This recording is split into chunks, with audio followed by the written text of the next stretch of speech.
Today we are having the panel discussion about academic freedom in the recognition of the World Science Day for Peace and Development. And we try to open a discussion about the issue of the academic freedom in Iran and the international organizations that they explore and support academic freedom worldwide, and also they protect the scientists that they affected by the violation of academic freedom in general. And definitely we will focus more in the case of the Iran and then see that what's going to happen and how these organizations supported academic freedom in Iran and also the scientists that they have been affected by that. We are going to have three panelists from three different organizations. We are going to have the Scholars at Risk based in New York. We are going to have the Philip Schwartz Initiative, which is under the von Humboldt Foundation in Bonn in Germany. And we are also having a panelist from the Committee of the Concerned Scientists based in the US. So we will start with Emily Moore, who is the officer at the Institute for the Scholars at Risk. And Emily will tell us more about the activities that Scholars at Risk has done so far, about the history of this organization, how they support at-risk scholars in general. And Emily is a program officer, protection service for at-risk scholars, where the suppressive the review of the applications to SAR and works with the scholars and universities to seek placement within the network. Prior to joining SAR, she worked as a teaching and research assistant at the University of Pennsylvania Graduate School of Education and conducted research on improving higher education access for students from a refugee background. Emily holds an MSED in the International Educational Development from the University of Pennsylvania and a BA in International Studies from the Ohio State University. Emily, thank you so much for being with us, and we will be really happy to hear about your organization, Scholars at Risk, and also your activity that your organization has done in support of the Iranian scholars. Thank you so much for joining us. Floor is yours. Thank you so much. I'll go ahead and share my screen quickly. Oh, hang on. Can everybody see the full slides okay? Yeah, but it's not in the full screen mode. I think if you can see just the bar at the top, that's as full screen as I can. Here, let me try one more time.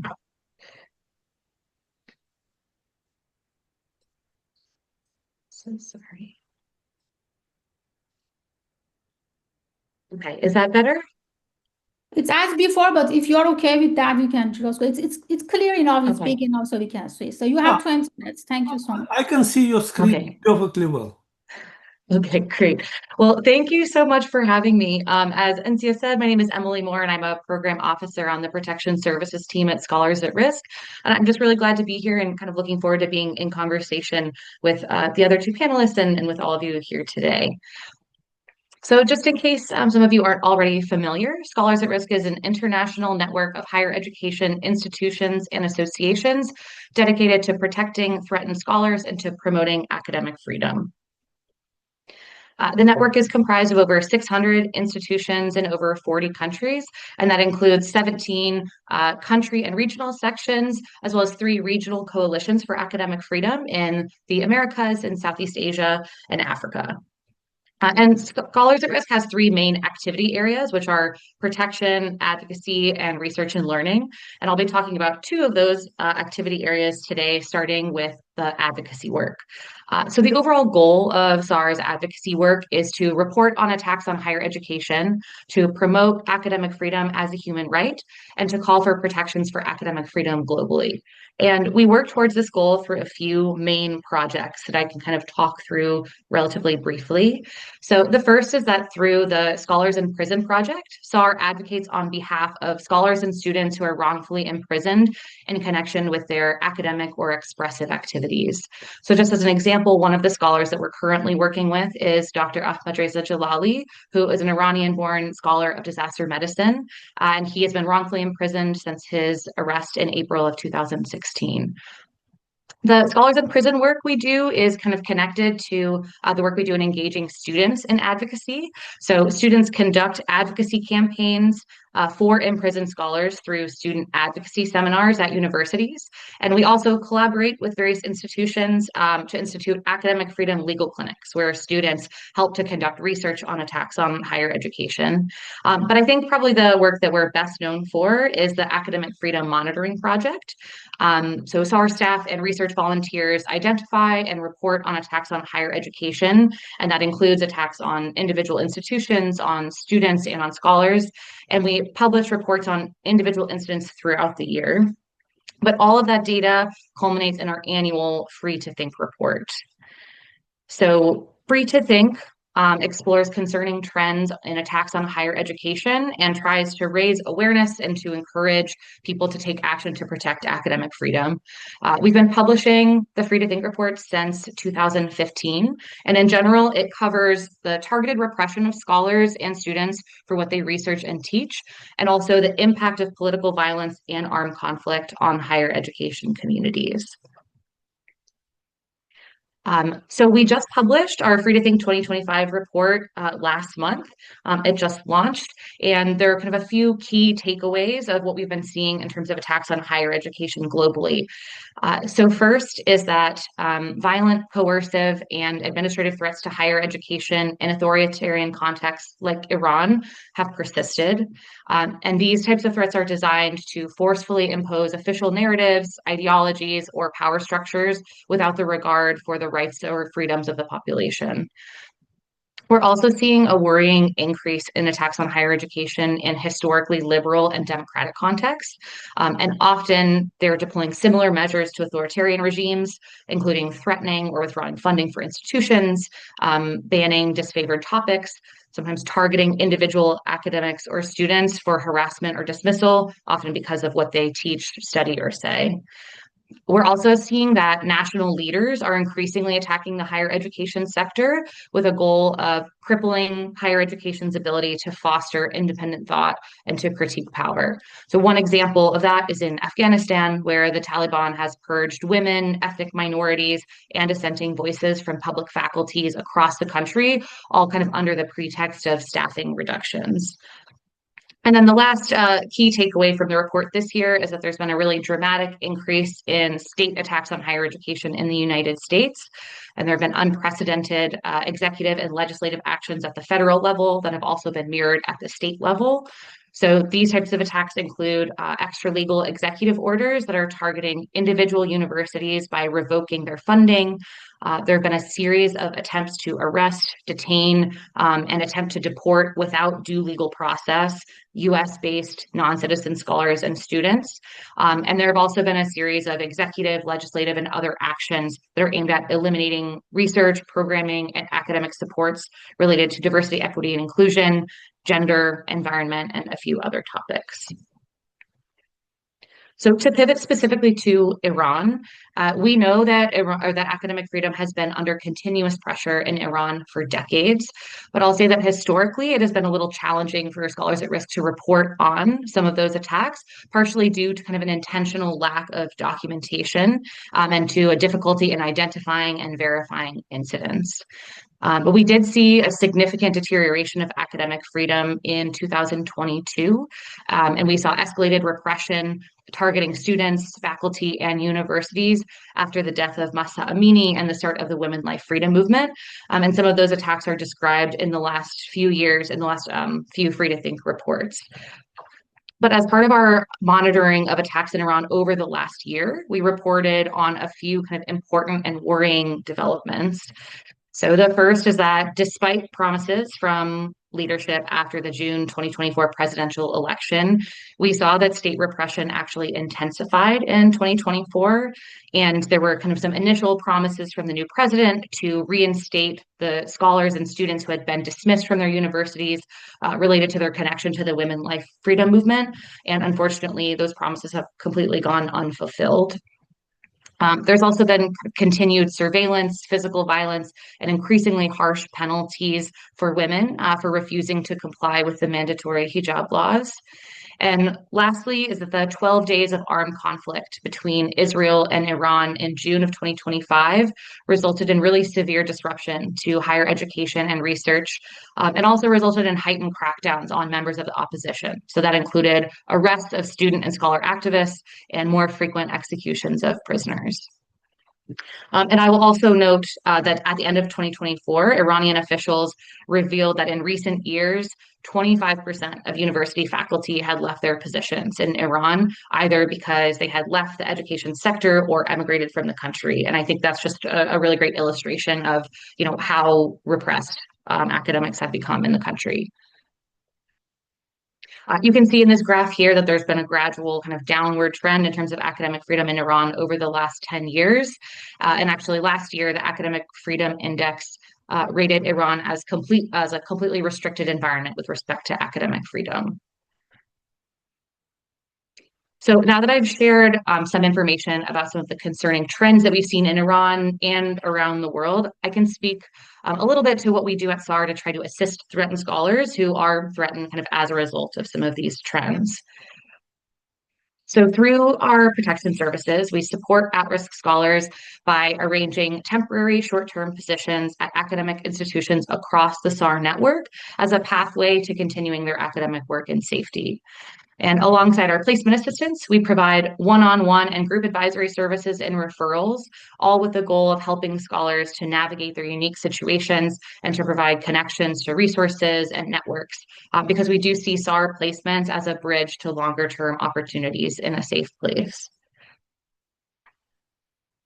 Just to illustrate what the protection work looks like, you can see a snapshot here of our placement work in 2024. And you'll notice that we work with scholars across a variety of disciplines and from many different countries. And I'll just highlight that Iran is one of the top countries of origins for all of the scholars that we placed last year. So turning back to focusing on Iran, I can just speak to some of the trends that we see in reviewing applications for assistance to SAR from scholars from Iran. As you can kind of see in the last slide, that number is reflected in applications we see as well. So Iran is consistently represented in the top 5 countries with the highest number of applications to scholars at risk. We've seen that over the last few years, and it's been relatively consistent. So in reviewing all of those applications from Iran, we've identified a few trends in terms of the types of risks that scholars are reporting. And they do kind of mirror the attacks that we reported on in Free to Think. But again, the risks are often challenging to corroborate. So there's an intentional lack of documentation in Iran, as I mentioned, and we do ask all scholars who apply for a risk statement of risk and for corroboration of the risk that they've faced. And historically, it's been a little bit difficult to corroborate the risks that are reported. But again, there has been organized repression against scholars since the start of the Women Life Freedom movement. And that organized repression has taken the form of university dismissals, verbal threats, surveillance, and in severe cases, interrogation and detention. We do also see heightened risk for female scholars, and the risks are often related to the mandatory hijab laws, which have been used to issue citations, interrogations, and arrests. But I will say that is just kind of one additional factor that we see for female scholars from Iran. I did want to just pull out 2 examples of risk situations that were reported to us over the last year, just to kind of demonstrate what some of this kind of organized repression looks like in practice.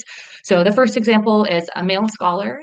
He first reported that he was arrested by the Ministry of Intelligence due to his commentary on Twitter, which was critical of the regime in Iran. He was put into solitary confinement and was interrogated. Ultimately, he was convicted on charges of acting against national security and propaganda against the regime.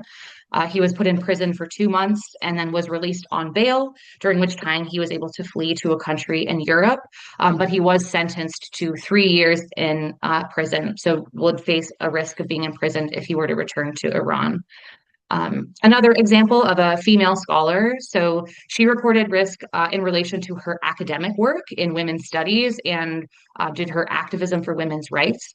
So she first experienced pressure from university authorities to change the focus of her research and the content of the courses that she was teaching. So that pressure included class visits, there was confiscation of her materials, and formal reprimands from university authorities. So ultimately, she had her classroom seized and her personal office was searched. And finally, she was dismissed from her university. After her dismissal, she started receiving threatening phone calls. There was verbal and physical intimidation. She experienced property damage, and she did receive death threats. And she was able to leave the country again, but would face severe risk if she were to have to return to Iran. So in order to help scholars like the two that I mentioned, we on Protection can offer a variety of services. So scholars can submit applications to SAR for placement assistance, and we evaluate every application individually on a case-by-case basis. Unfortunately, we cannot assist everybody who applies to SAR, but for those that we can't assist, we do try to share relevant resources or opportunities whenever possible. And as part of our placement assistance, like I mentioned before, we arrange short-term positions, which are on average 1 year, just to try to provide some sort of space and sanctuary for scholars to continue their work. But of course, our placement assistance is meant to be temporary. So we do provide individualized advising to scholars throughout the placement process, just to help plan for what happens after a SAR arranged position. We work really closely with host universities to try and provide services and resources depending on what each individual scholar might need. So this could include, a lot of different things. It could be language courses, career advising, networking opportunities, workshops, sometimes enrollment and certificate programs, just really depending on what, the individual scholar might need and what they might need to be successful in the new country, in their host country. We know that it takes time to rebuild a life and a career. And so we just try to use the SAR network and our 25 years of experience to support each scholar in continuing their important academic career in a safe place. So I will stop there to give more time to the other panelists, and I'm happy to take questions. I don't know if NCF you prefer questions wait to the end. Yeah, thank you so much, Emily. It was really comprehensive report regarding Iran. We really admire that all the activities that Scholars at Risk has doing for the protecting academic freedom and scholars affected by that, especially in the case of the Iran. Thank you so much for this review and mentioning that what's happening in Iran. We will come back to the questions with more details, and you will have a chance to go to more statistics and more information regarding the Scholars at Risk that's supported by SAR. Thank you so much, Emily. So now we are moving to Dr. Michael Didero, who is joining us from the Philip Schwartz Initiative under the von Humboldt Foundation from Germany. Dr. Michael Didero has been working as a program director at the Alexander von Humboldt Foundation, the division Middle East and North Africa since 2016. Since 2023, she is also part of the Humboldt Foundation division Philip Schwartz Initiative and Academic Freedom, and has been contributing to the EU-funded project Inspire Europe Plus, which is initiated to support and promote and integrate researchers at risk in Europe. In 2024, together with colleagues from PAUSE, which is a program based in France for supporting at-risk scholars, she co-authored a report on national level initiatives for researchers at risk in Europe that I will share the link with you as well. Thank you so much, Michael, for joining us, and we will be going to hear you about the Philip Schwartz Initiative and then the activities that you have done in supporting the Iranian scholars. Thank you so much. Okay, thank you so much. Thank you for the invitation and for the opportunity here to present the Philip Schwartz Initiative. I will also share my screen. Just a minute. So, okay. So can you see the slides? It is perfect. Thank you. Okay, good, great. Okay, so yes, let me quickly introduce the Alexander von Humboldt Foundation to those of you not aware of it. I will contribute like a quite different perspective from the SAR perspective. The Alexander von Humboldt Foundation is basically a German science and research support organization. We are mainly funded through the German federal ministries, and our main mission is to provide research fellowships and research awards for researchers from abroad who are invited to collaborate with German host researchers in Germany for an extensive period of time.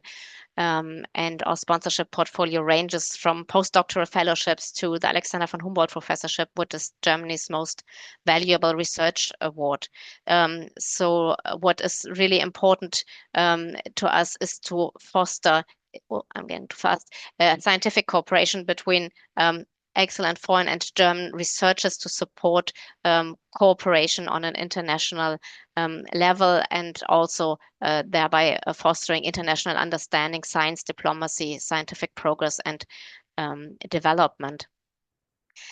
And for that, it is extremely important that in a time where we've already heard now about the specific situation in Iran, but also if we look worldwide, we see very clear illiberal trends, not only in the autocratic countries, but also, as we already heard, with the example of the US, in democratic societies and countries.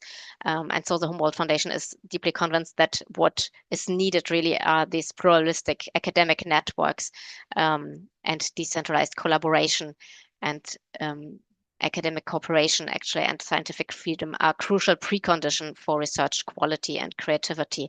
And that is why academic freedom has been a core issue for the foundation for a long time, and it is now really taking a very prominent position also in our current strategy, where one of 4 really main pillars of the current strategy is the objective of strengthening academic freedom and protecting researchers at risk.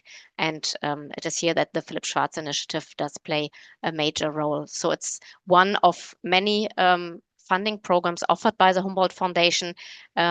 Most of our funding programs are really open to researchers from all over the world and from all fields of research. And that is also true for the Philipp Schwarz initiative. But of course, this is very specifically tailored for researchers at risk and their specific needs. So it's different from other places. And just to quickly mention where the name comes from, Philipp Schwarz was a professor of pathology at the University of Frankfurt-Main who was dismissed in 1933 by the Nazis, and he fled Germany to escape arrest. And abroad, he founded a society, the Notgemeinschaft Deutscher Wissenschaftler im Ausland, which placed Jewish and other researchers forced out of Germany at higher education institutions in Turkey and also in other places. So I think it's important that that really shows it ties back to the German history, and also acknowledge the huge importance of programs for researchers at risk in other countries like the UK and the US. And especially in the beginning on the setup of the Philipp Schwarz initiative, which has been established in 2016, the advice by Scholars at Risk networks and by CARA, the Council for At-Risk Academics in the UK, has been really crucial in setting up this program and defining how we could engage in the support for researchers at risk. So the background in 2015-16 was the crisis in Syria and the migration streams following, and the program has been set up by the Alexander von Humboldt Foundation and is sponsored by the Federal Foreign Office, and is now in a steady state funding. It's a continued program of the foundation. We offer fully funded 24 months fellowships for postdoctoral candidates up to senior professors who are at severe and acute individual risk. So what is needed to be nominated for the program is also an external risk assessment. And as Emily has already mentioned, this is sometimes quite challenging, but it's the precondition. And again, also at the Humboldt Foundation and the Philipp Schwarz Initiative, we witness a much higher demand for this kind of support than what we can usually offer. What might equally be interesting is that in addition to this individual fellowships, the Philipp Schwarz Initiative provides auxiliary funds to the host institutions. So it's actually the host institutions that apply for the funding and nominate researchers at risk.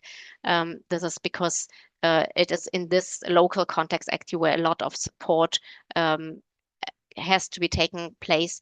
And so the idea of the initiative is not only to fund and sponsor individuals, but also to create really a network and structures to support researchers at risk, and to bring more awareness also within the German institutions.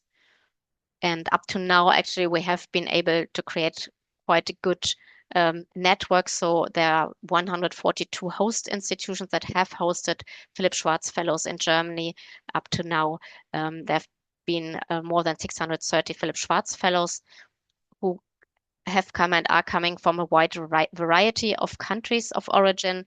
In the last years, of course, Ukraine has been at the forefront because of the situation and the closeness to Germany. In the beginning of the initiative, many fellows from Turkey were nominated because of the events in Turkey in 2015 and 2016. And since then, other large groups come from Syria, Afghanistan, and also Iran.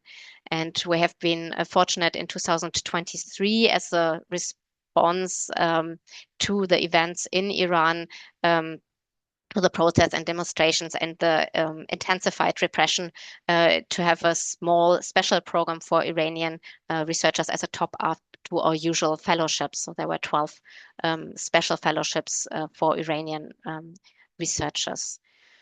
Overall, in the Philip Schwarz Initiative, there have been 37 fellowships awarded to Iranian researchers in the special and the regular program, 26 of which are still active, 10 are alumni. They have come from all types of research fields, which is rather typical also for the PSI fellows, who do not only come from the social sciences and humanities, as many in Germany might think. So repression concerns all fields of research. What is unusual for our Iranian fellows is that we have a really higher rate of female fellows, and that is of course due to the reasons already stated by Emily, because it's the repression and restrictions are even tougher for the female researchers in Iran. So that is also reflected in the nominations and also our fellows. What I would like to mention is, or what we have already been mentioning is, there is this huge challenge of how to allocate the limited resources appropriately. So the demand for this type of support is so much higher than what currently SAR or the Philip Schwarz Initiative and other similar initiatives can offer. So there has to be some sort of selection criteria. I already mentioned that a risk assessment has to take place to be able to be nominated. And then still there are many researchers who do have such a risk assessment. And the main question really is how to select. And the idea or the really challenge is that even though return is the primary objective for many of the researchers, the last 10 years of the Philip Schwarz Initiative have shown that for many, this is really a long-term objective, because wars last much longer than one would like to, and also the authoritarian regimes usually last longer. So long return is only in many cases a long-term goal. Only I think 4% of our fellows, of our alumni whom we have who have answered our questionnaire have stated that they return to their home country. All the others have to look for further career pathways in Germany or in other safe countries. So really the huge challenge is to move from risk-related to regular positions. And that is why in the Philip Schwarz Initiative already in the selection process, the question is asked to the host institutions, what are their ideas for future career paths, what is the support they can offer. And so that plays an important role also in the selection to assess the potential for a successful continuation of a career path in one way or the other in safety. And because it's such a huge challenge, actually the Philip Schwarz Initiative from the outset has been set up. It's a funding program, but it's much more than that. So there are really three important components to promote academic freedom and to support researchers at risk. It's individual sponsorship opportunities. It's the structures. We work a lot with the host institutions. There's also a German section of Scholars at Risk network, the secretariat of which is also here at the Humboldt Foundation. And so the host institutions are really at the core also of our work, and they provide a lot of effort, a lot of engagement for support and also advocacy. And then the third important pillar are the structures and the networking. So there are many important partners. I already mentioned Scholars at Risk and at ICOIA, and also PAUSE, which is a French program for researchers at risk, with whom we've been exchanging a lot of information of lessons learned to try to continuously further our programs. And the Inspire Europe project is something I would like to mention. It's been a project ongoing for the last 6 years, sponsored by the European Union. It ended this August, and the aim really was to bring together many stakeholders in Europe, in different European countries, to work together to provide advice and trainings to researchers, to engage with the host institutions at different levels, and also to provide policy advice for stakeholders at the European scale and also on the national scale. So the project has just ended, but resources are still available on the homepage. And this project really and the cooperation, this networking has been crucial in helping to set up the first program on a European level for researchers at risk in 2022 for the Ukrainian researchers, MSCA for Ukraine. And lately, last year, there was a new pilot program also from the European Union, which is called SAFE, and which was open for researchers from all over the world. It's a very small pilot, but of course, we hope that in the future, this will be developed into a continuous program for researchers at risk. And then, of course, in Germany, we work closely with the German Academic Exchange Service. They have been implementing a program for students at risk, which is, of course, another very important group. And in this last pillar of networking and visibility, the Humboldt Foundation is a science funding organization. We don't do advocacy in the maybe narrow sense of the term, but we really try to provide a platform for researchers at risk to gain visibility, to put the issue of academic freedom to the forefront, both in our annual forum, which provides a platform for the fellows, for the host institutions and political stakeholders, partners to engage and exchange experiences. And last year, we have been able to implement a small project, which was called Fragile Freedom, Fragile Freiheit, which was actually a lecture series in 5 university towns and provided the opportunities for staff members and students and also high school students to enter into dialogue with refugee researchers from different countries who talked about their background, about the restrictions to academic freedom in their home countries and the reasons why they had to flee their countries. And these talks have also been transferred into a podcast, which is available on the homepage. And we also put in a trailer to the Free to Think podcast, which is podcast in a similar aim, or Enki is also featured.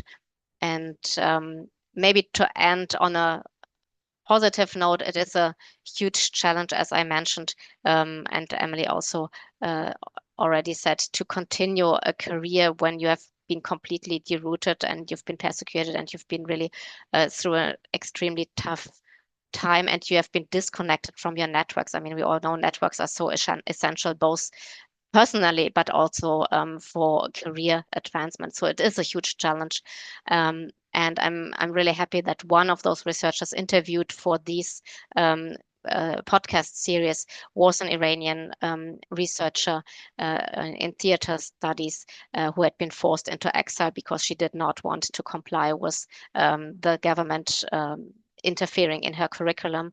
And she has been able, after her Philip Schwarz Fellowship, to obtain a professorship at a small art university in Germany. And so now she can continue to teach really what she thinks is important and relevant to her students, and also to continue her other work in advocacy and that is, I think, a very positive story and example, and we would be happy to be able to share more of these stories. But again, it does take quite a long period of time to get there.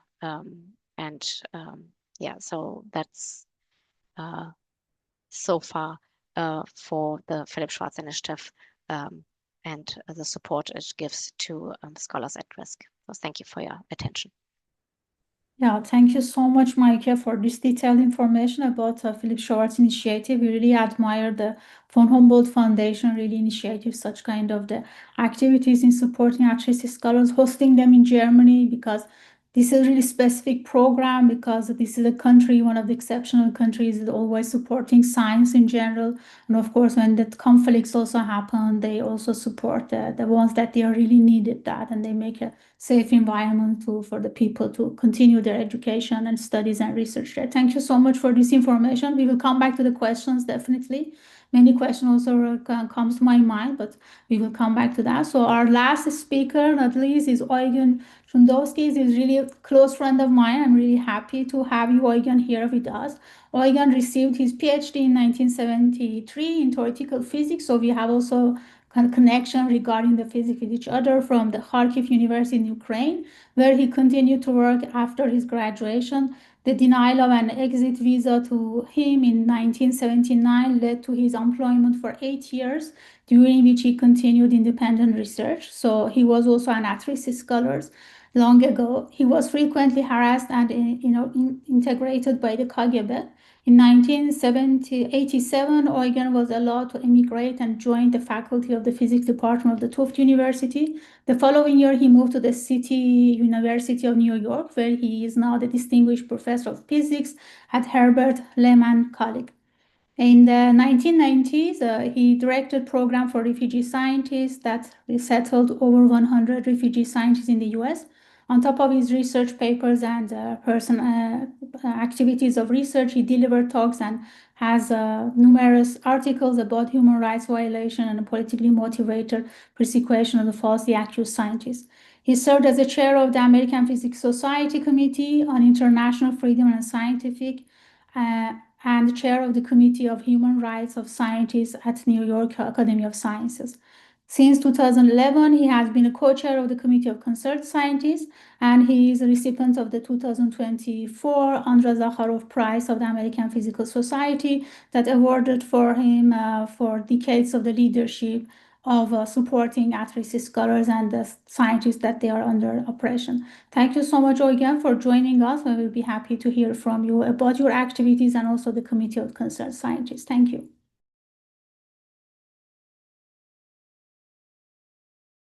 You are muted. All right. Thank you very much for your introduction. I'm going to share my slides. Do you see my first slide? Yeah, it is perfect. Very good. I will say a few words about the Committee of Concerned Scientists. This is the oldest human rights organization of scientists in the United States and probably in the world. Was formed in 1972. At that time, I was a client of the Committee of Concerned Scientists, and for the last 10 years, I'm co-chairing the Committee of Concerned Scientists. The Committee of Concerned Scientists has a certain mandate. We don't speak or try not to speak on political issues, try not to make statements against government actions, either our government or foreign governments. Our mandate is to help individual scientists who are in trouble. We are trying to publicize their cases, and in many instances we criticize foreign governments, but only in relation to particular cases of scientists. Well, today I will discuss a few selected cases of Iranian academics. We worked on many more cases, but I don't have enough time to talk about all of them, so I will speak about just a few. Omid Kokabi, a famous case which probably all of you remember, was born in Iran in 1982. A brilliant young man at age 18 met with the Iranian supreme leader in a small group of students who demonstrated great intellectual power in the country's nationwide college entrance exams, graduated from Sharif University with a double major in physics and engineering, spent some time in Barcelona, Spain, working on lasers, then was a doctoral student at the University of Texas. In 2011, he returned during winter break to Tehran and was offered a managerial position at the Iranian Atomic Energy Commission.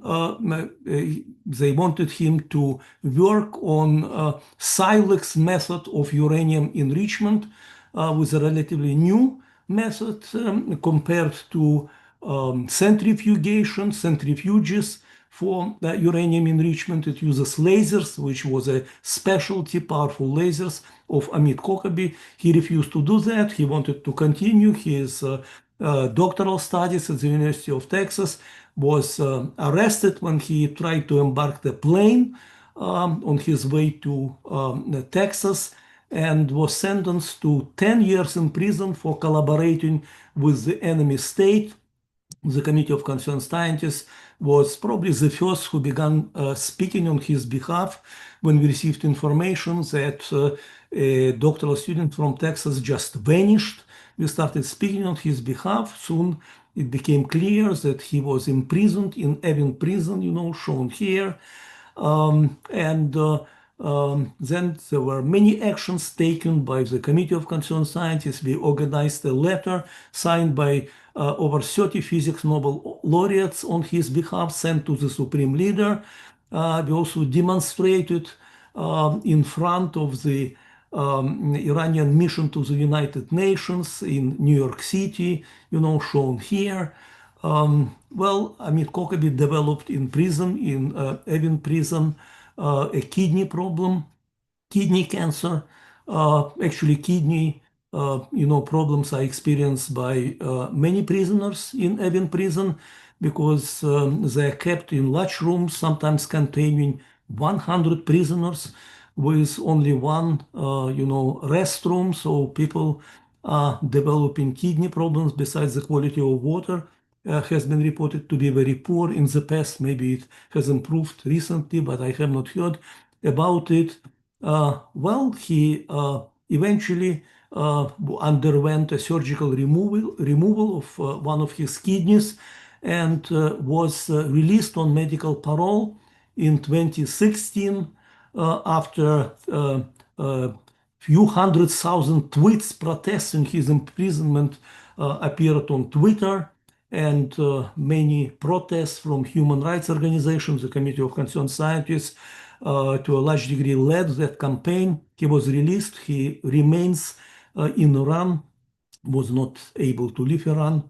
I moved to other cases here. Ahmad Reza Jalali, a medical doctor, was a citizen of Sweden, immigrated to Sweden from Iran, was director of two European research projects on response to terrorist attacks. In 2016, he was approached in Stockholm by two security agents from Iran with the request to provide information about the projects that he was directing. He refused, then went on the invitation of Iran to a conference in Tehran, where he was arrested and sentenced to death in 2017 after refusing to provide that information during all the interrogations. This was a very famous case. 130 Nobel laureates signed a letter requesting Jalali's release. This was to a great degree instigated by the Committee of Concerned Scientists. Ahmad Reza Jalali remains in prison Iran is constantly attempting to swap him for Iranians imprisoned in Europe, but this has not happened so far. Here you see the two judges, Iranian judges that received the name hanging judges. Judge Salavati was the one who sentenced Ahmadreza Jalali and many other, scientists to long prison terms or to death. Here is another Mohammad Moghisseh, who was actually shot dead by an assassin earlier this year. In 2018, a group of Iranian scientists shown here belonging to wildlife heritage foundations were accused of using environmental projects to collect classified strategic information. What they were doing, in fact, they were collecting information about Iranian cheetah in the mountains and setting cameras to follow the lives of cheetahs in the mountains, which was an endangered species. But the government accused them of collecting classified information. The managing director of that organization, Kavus Said Imami, who was a Canadian citizen, dual citizen of Canada and Iran. He died after intense interrogations after 2 weeks following his arrest. His wife was invited for interrogation too. She said she would only come if she is allowed a visit with your husband. The interrogator said, yes, absolutely, you will be allowed to visit with your husband. She came, was interrogated for 2 hours, and after these 2 hours was allowed to the room where she saw the body of her husband with signs of torture, which she widely reported, everywhere. Well, they were all sentenced to long prison terms for sowing corruption on earth, cooperating with hostile states. During the trial, Judge Salavati, shown here, ordered the removal of Nilufar Bayani from the courtroom after she revealed to the court that she was threatened with pulling her fingernails out. She is a graduate of Columbia University. She was released from prison in April 2024. The Committee of Concerned Scientists wrote a lot on her behalf and on behalf of other arrested people from Wildlife Heritage Foundation. In 2022, when the student uprising started, Revolutionary Court sentenced these 2 young students, Ali Younesi and Amir Hossein Moradi from Tehran Sharif University, winners of several international and national science Olympiads. They were sentenced to 16 years in prison for participation in peaceful demonstrations. The committee worked on their behalf, so far without any success. Narges Mohammadi, born in Iran in 1972, a physicist by education, studied at Khomeini International University, graduated with a degree in applied physics, spent most of her life in Iranian prisons, first arrested for working for a newspaper that criticized Iranian government, then joined the Defenders of Human Rights Center, headed by Shirin Ebadi, 2003 Nobel Peace Prize laureate, sentenced to 11 years in 2011, developed in prison neurological disorder, muscular paralysis, hospitalized, released on medical parole, rearrested in 2015, in 2018 awarded Andrei Sakharov Prize of the American Physical Society, in 2021 arrested and sentenced to 80 lashes. Well, unheard of, sentencing a scientist to lashes, but this happened to her. 30 months in prison, 2 mandatory fines, but she's still in prison. In 2023, as we all know, while in prison, was awarded the Nobel Peace Prize for her fight against the oppression of women in Iran. her fight to promote human rights and freedom for all. I spoke at the meeting of the American Physical Society on her behalf because at that time, after the award of the Nobel Prize to her, because she, of course, was not able to speak from prison. Well, three other cases. Soha Mortazei, former student and secretary of Student Council at the University of Tehran, was banned from her studies for participating in peaceful protests, arrested, sentenced to 6 years for assembly and collusion in order to disrupt national security by the same Judge Salavati in 2020, conditionally released in 2024.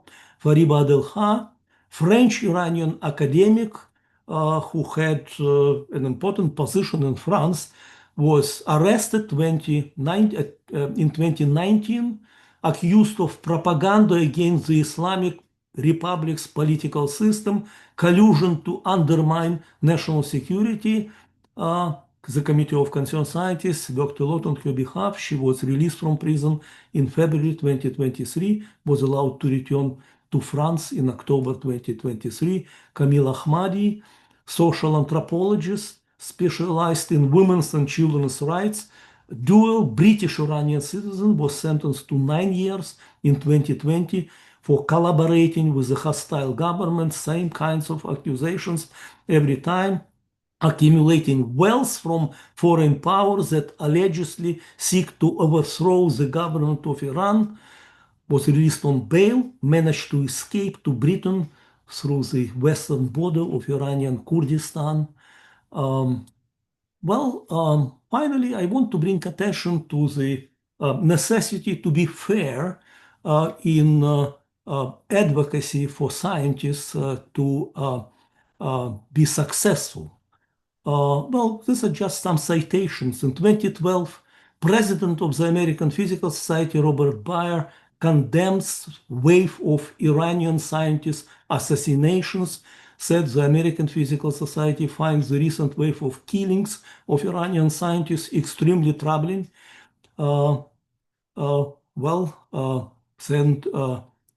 Similarly, 2020, President of the American Physical Society, another president, Philip Buxbaum, condemned violence against physicists. The recent assassination of an Iranian nuclear physicist recalls a string of similar killings of Iranian physicists nearly a decade ago. Then, as now, there is a broad speculation that the purpose of global political advantage by stoking fears in other physicists within the Iranian science and engineering community. He said the American Physical Society is deeply troubled by the tactics of violence and terror, including assassination against members of physical community. This reverberates very strongly today after assassinations of nuclear scientists this summer by Israel. And I should say that not all members of the Committee of Concerned Scientists share this opinion, but I expressed this opinion at a recent meeting of the Human Rights Committee of the American Physical Society, which was attended by the leaders of the society, and I continue to believe so, that this must be condemned, regardless of the situation, because if we begin to assassinate, scientists to get advantage, in nuclear science, artificial intelligence, this will be a very unsafe world. Andrei Sakharov, whose name you all probably know, led the development of nuclear weapons in the Soviet Union.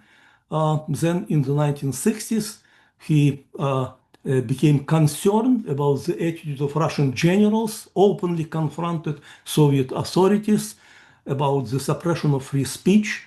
In 1968, New York Times published his essay, Reflection on Progress, Peaceful Coexistence, Intellectual Freedom. He was awarded in 1975 Nobel Peace Prize for his struggle for human rights in the Soviet Union, for disarmament and cooperation of all nations. He was a leading nuclear scientist in the Soviet Union.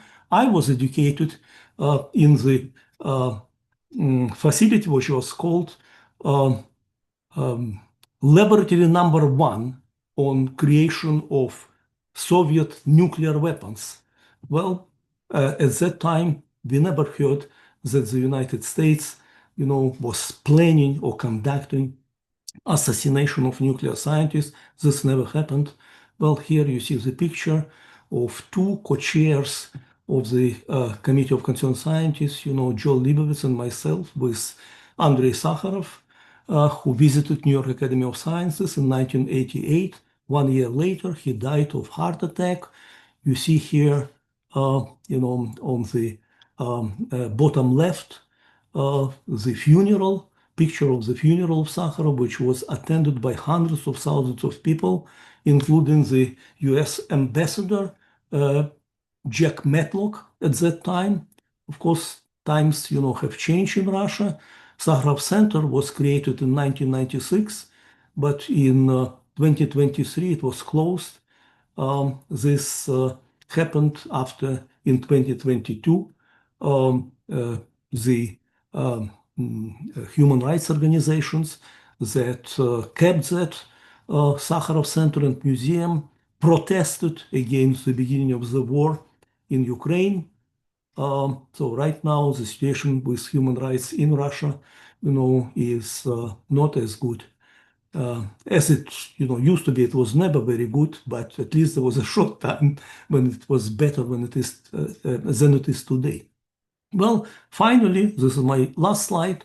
I'm showing the list of all countries where the Committee of Concerned Scientists pursued the cases of imprisoned scientists. Not in all cases, or I would say that not in most of the cases we succeeded by having a scientist released from prison. But from personal experience, it's extremely important to speak about these cases, to make them public. Why? Because even if the government responsible for the imprisonment of a scientist doesn't release that scientist, then it knows that we are watching. And in many cases, we learned that after making the case of a scientist public, the conditions of that scientist or academics in prison change. Then the prisoner is moved to another room, which is more comfortable, was allowed visits, and we continue our work, and we do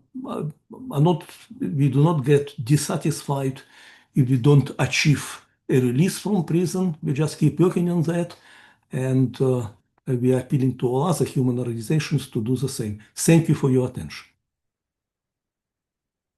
Yeah, thank you so much, Eugen, for this detailed information regarding especially imprisoned scientists in Iran. So sometimes you're giving some information regarding Iran. I say that your knowledge is more than me because you are really active in the human rights activities for so far.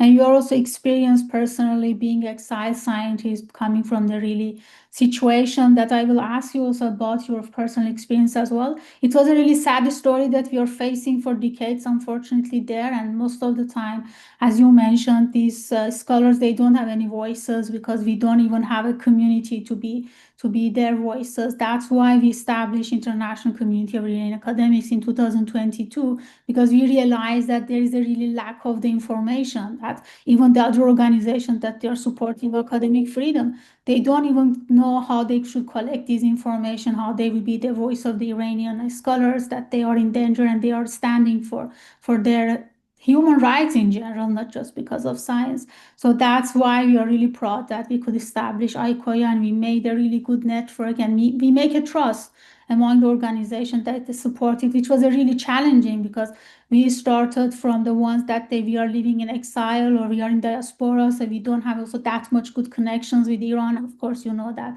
the information are really limited coming from outside. There is no formal statistics coming from the regime. So it's really, really difficult to collect this information, trust all this information to be evidence-based one. So that's why we really realize that our work is really valuable, even if sometimes gonna have some mistakes and errors, but in future we will be able to use this information for the history of the country, not to repeat the mistakes that we have already done, and be the voice of the ones that they don't have the voices, even if these voices will not help them to their release or to change their situation, but at least it will be somehow the hope for their families and for loved ones that somebody is speaking on behalf of them in the scientific community. So thank you so much, Eugen, and also thank you so much, Mike and Emily, for all your reports.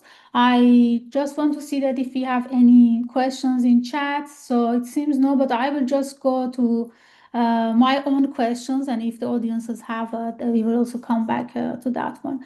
One of the things that also three of you also mentioned about is lack of the documentation in the case of Iran, because we know that Iran is facing academic suppression from the beginning of the revolution in 1979. And we also know that even the academic situation was not really democratic even before this regime, because we also hear that, the university and faculty members, they were not satisfied about the situation.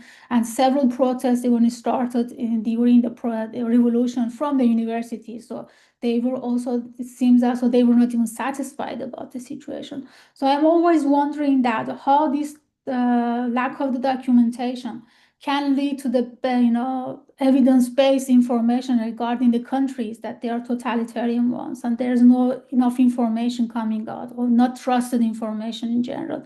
So how one can really fill this gap to not really avoiding having any report, but just trying to mention that these are the information have been collected, but we don't really know that how they are correct. So Emily, if you have any thought about it. Yeah, I can speak to that briefly. So, and I saw Nagar's question in the chat, which I feel like my response will kind of speak to both of them. One of the really important aspects of the Academic Freedom Monitoring Project is the collaboration that we have with volunteer researchers, often from the countries where we're trying to report on attacks on higher education. So I think that we haven't really been able to feature Iran in Free to Think reports for the last few years because there are just so few incidents. There's a very rigorous kind of identification verification process that we go through with all of our reporting on academic freedom attacks. And it's been very difficult to find those types of incidents to verify them. But I think that what the advocacy team has done is try to make more contacts of individuals in and from Iran who can kind of access sources that we might not be able to, who have that kind of on the ground information and can serve as trusted sources to scholars at risk to kind of get the information out of the country about what's actually happening there. So I think through those partnerships, we've been able to kind of to report more on what's happening in Iran. We've been able to find more sources and to verify them. And I think that's kind of a really important partnership for us to continue to work with academics from Iran. We also will use our partnerships of individuals who have expertise in Iran to help when we're evaluating applications for SAR assistance.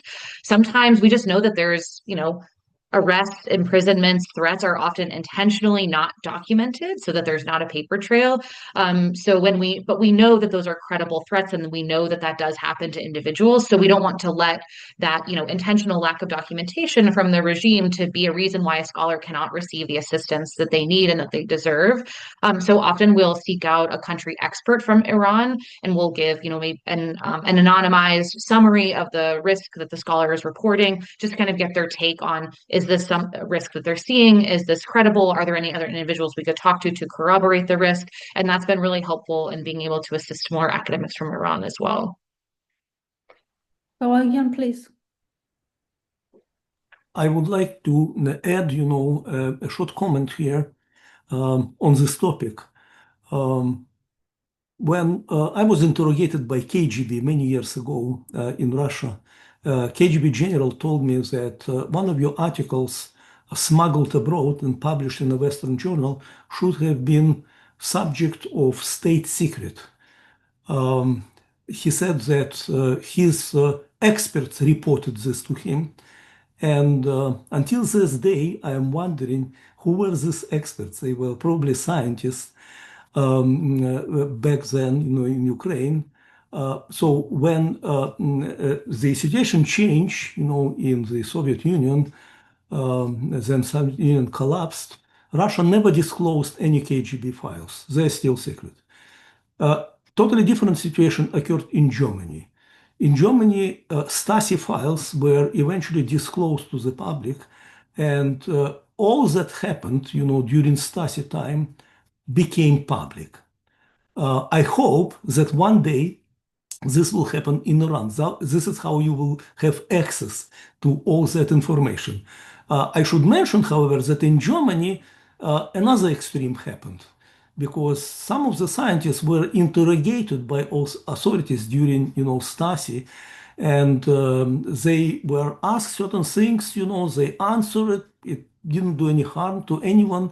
But after Stasi information was disclosed, these scientists were dismissed from their positions. Their positions were given to other, scientists, and those scientists had to go abroad to countries like, Germany, Canada. Some of them were prominent, received positions there. So this is something to learn from. But I do believe that one day same will happen in Iran as, happened in Germany. Yeah, thank you so much, Eugen. Actually, I always say, even in my case, that I will be really happy to see that what is in my profile and in my documents that close to my exile. I was really looking for that moment that these information be released and we get the really precise information, what's happening on. So why we lost our, right to come back home, or being exiled, or not being able to participate in the scientific collaboration in our country. And I hope that nothing, the same thing that happened in Germany also happened in Iran, that we can have access to this information, because that's part of our history, which we should learn from that, not repeat the same issue, because sometimes the governments making some rules that against the academic freedom, but they are not really aware of that, but affects the life of the scientists in general. So we hope that we learn from these experiences if these documentations will be free. So, Mike, do you want to add anything about this? How we can trust when we want to also help at-risk scholars, because they are not that really paper really published officially, to really realize that how we can really distinguish a scientist is in danger even when there is no official papers, and most of them are oral, threats that they receive. Yes, I believe it's really crucial to have as much local and regional expertise and connections as possible. And actually, that's also the reason why at the Humboldt Foundation we don't judge on risk assessments, because we don't have that knowledge. We cannot verify. And that is why we ask external partners like the Scholars at Risk networks and CARA with their specialists who have these networks and the experience to take a decision on risk for the people nominated for our programs.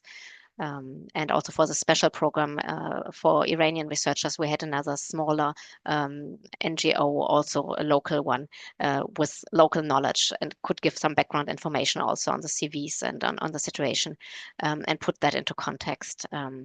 That's really crucial.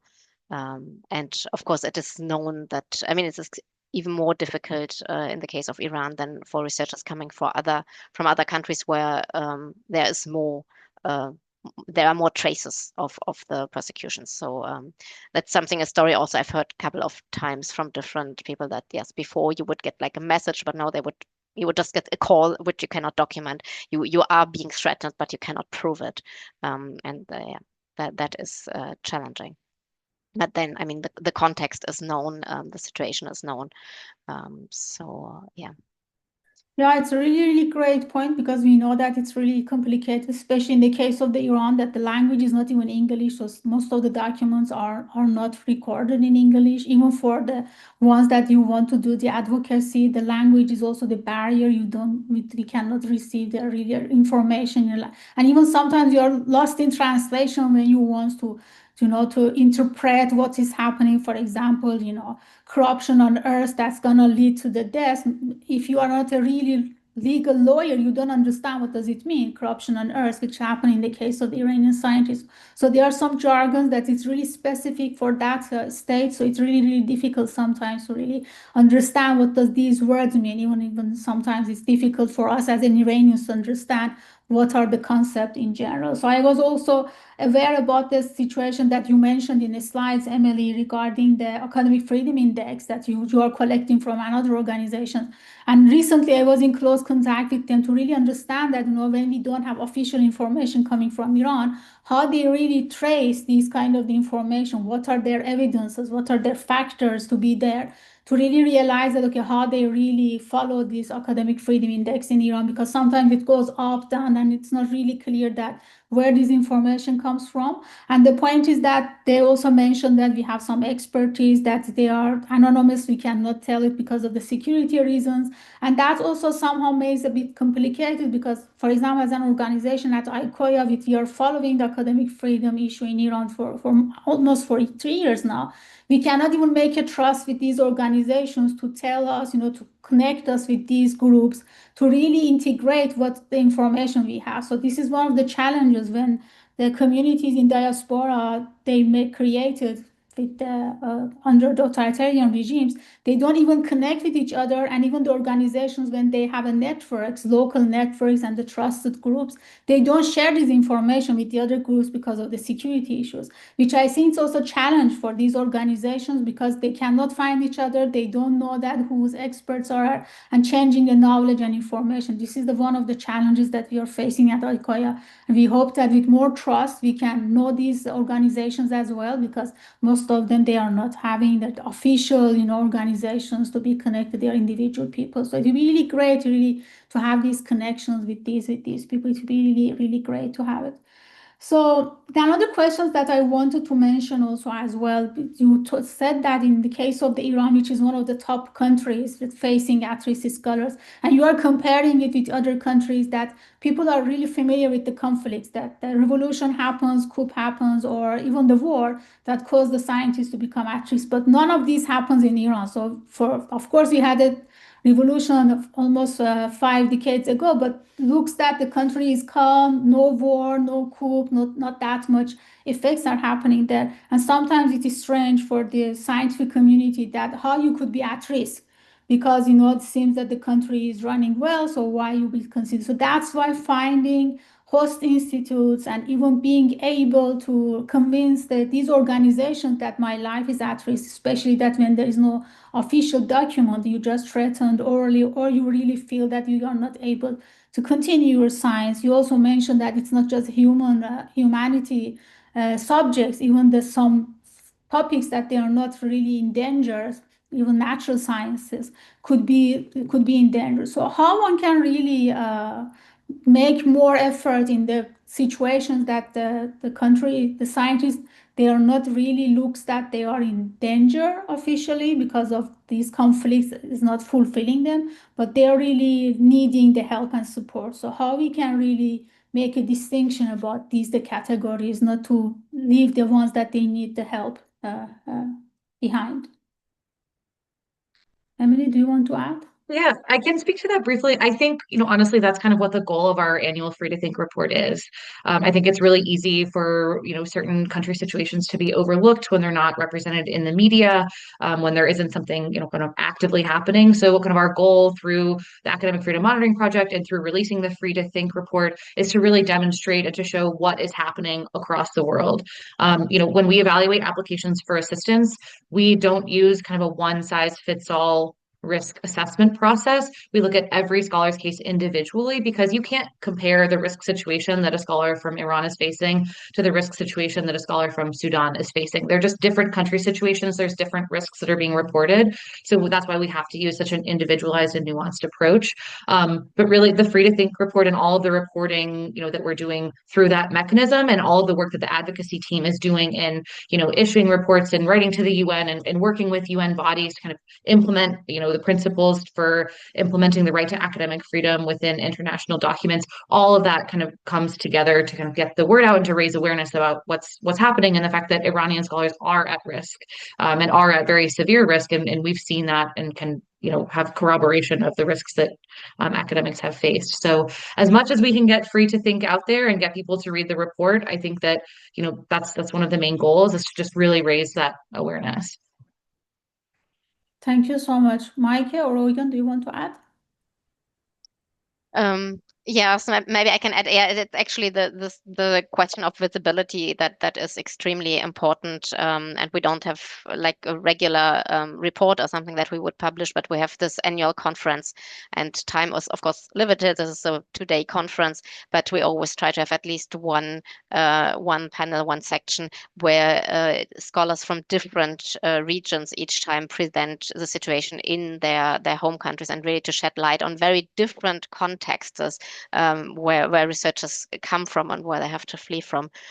So that is important, and we really try to get that information out to the German host institutions, to politicians, and similarly also to the European level institutions.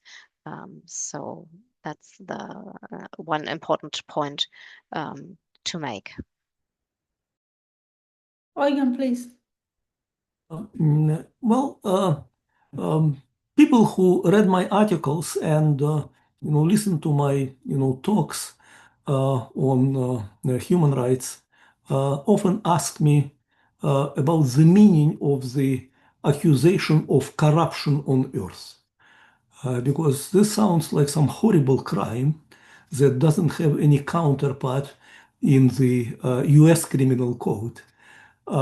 So I think it would be useful to have more contacts with organizations of lawyers in different countries. We have been unsuccessful so far in the United States.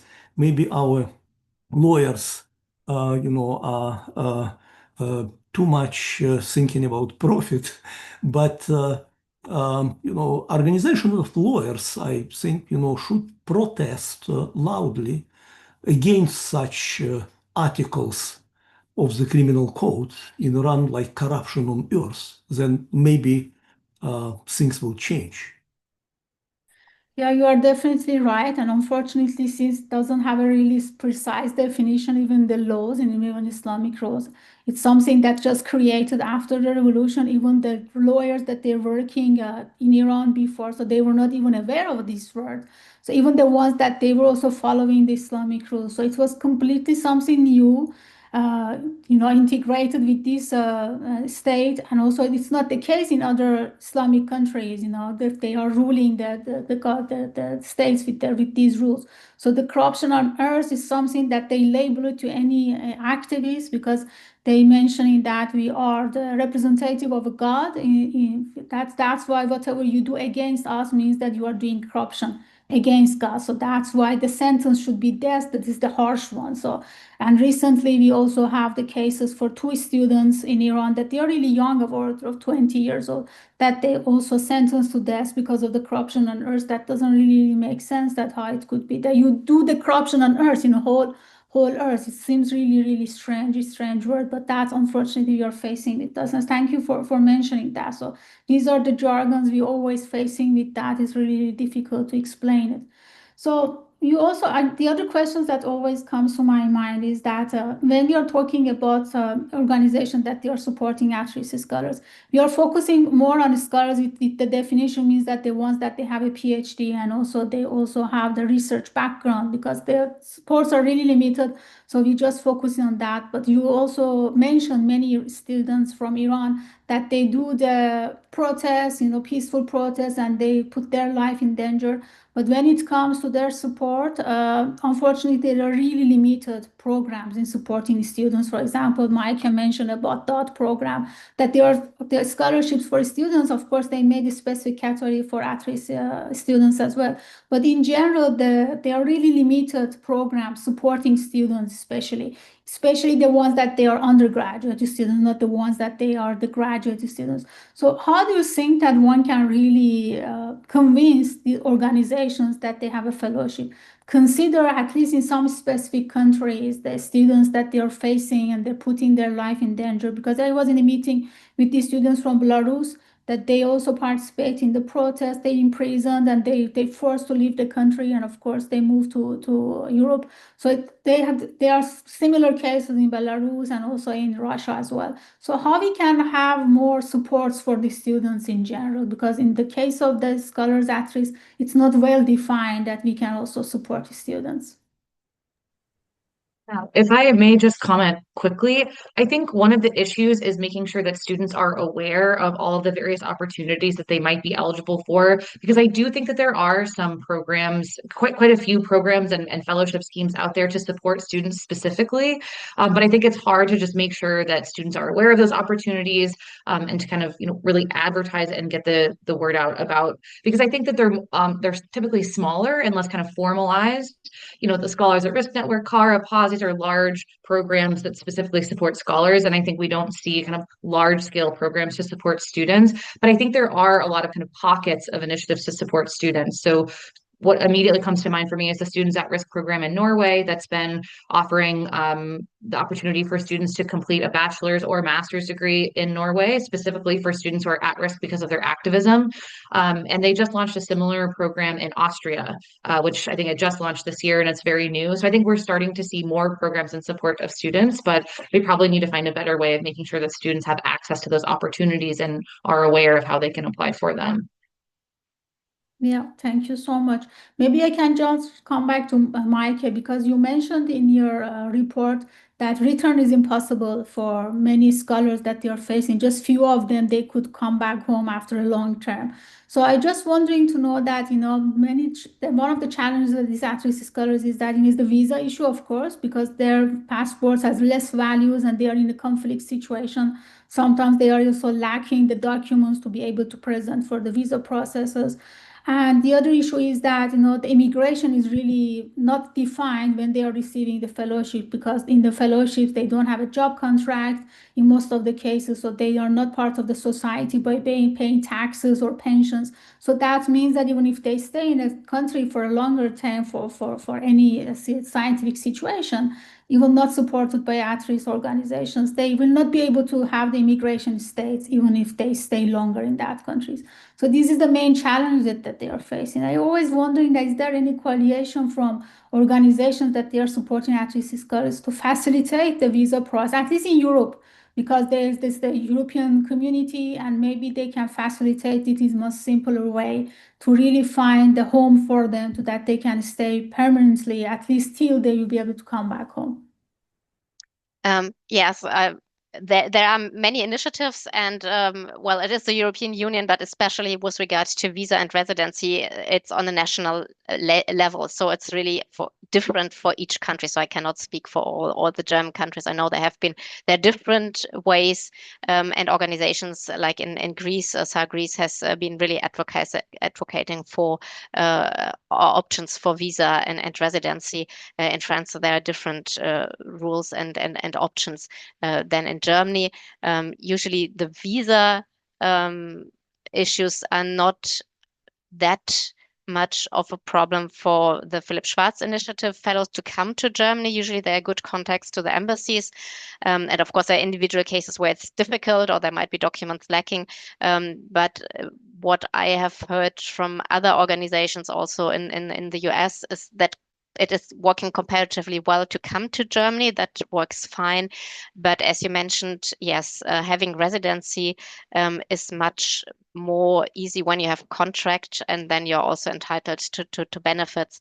So there are options to stay, but of course, one option is always to apply for asylum, which then means that you're not allowed to work while you're in the asylum decision process. So that is a huge challenge and something we do not advise. So we always try to advise fellows to find some sort of follow-up employment.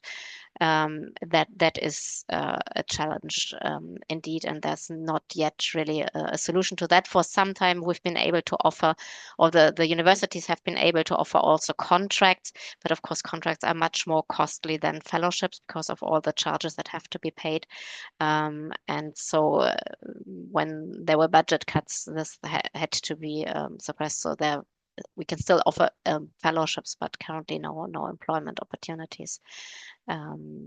And yeah, then it's of course political issues and the ministry, the different ministries concerned that do take the decisions on this type of things. But there are collaborations also to inform on a European scale on visa, on residency, and get at least as much information out there. So we had a webinar on legal status in Germany last year for researchers at risk to really get them as best informed about the options they do have. It is a very complicated system. So we cannot change the rule, but at least we can inform about what is out there and what options they might have to continue their stay in Germany.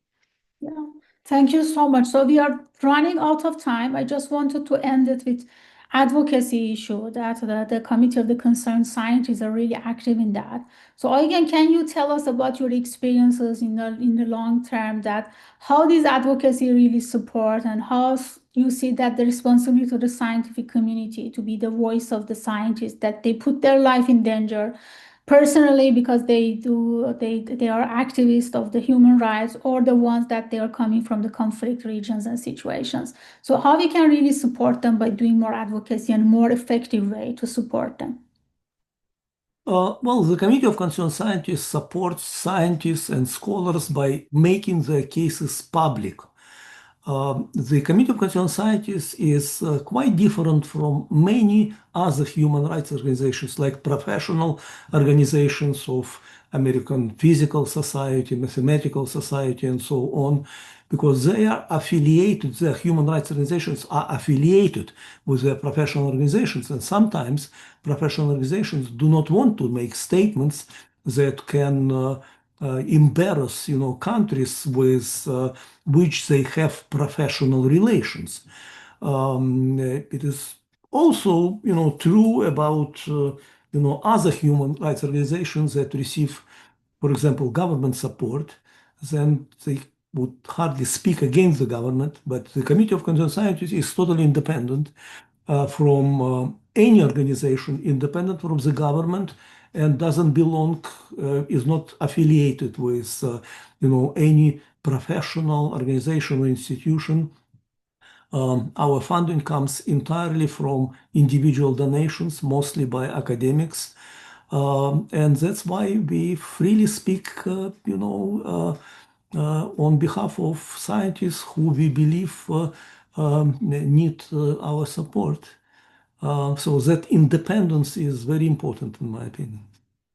Yeah, that was a really good point, that, if you are dependent somehow politically or financially for any state, then standing, in the case of the human rights and also scientists, it's become really complicated because you are going to have some concerns. And I hope that we don't have such kind of dual standards in the organizations that they are supporting human rights and at-risk scholars, because then we should consider that, if the life is in danger, it doesn't matter from where you are coming from which nationality, from any religion or any gender or whatever. So humanity should be first, and that's why we really appreciate all these organizations that they are supporting academic freedom and all, which is part of our human rights, which unfortunately most of the time, even scientific community are not aware of that academic freedom is part of their human rights, and they should really take it seriously.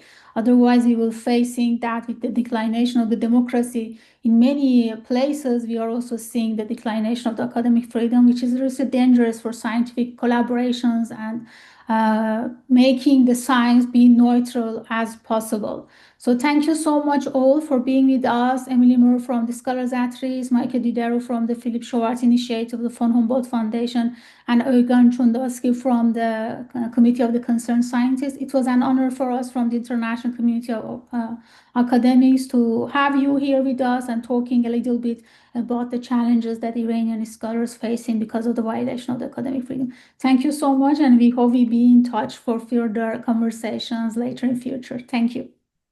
Thank you, Thank everybody. you so Thank you much. for inviting us. Thank you. Thanks a lot.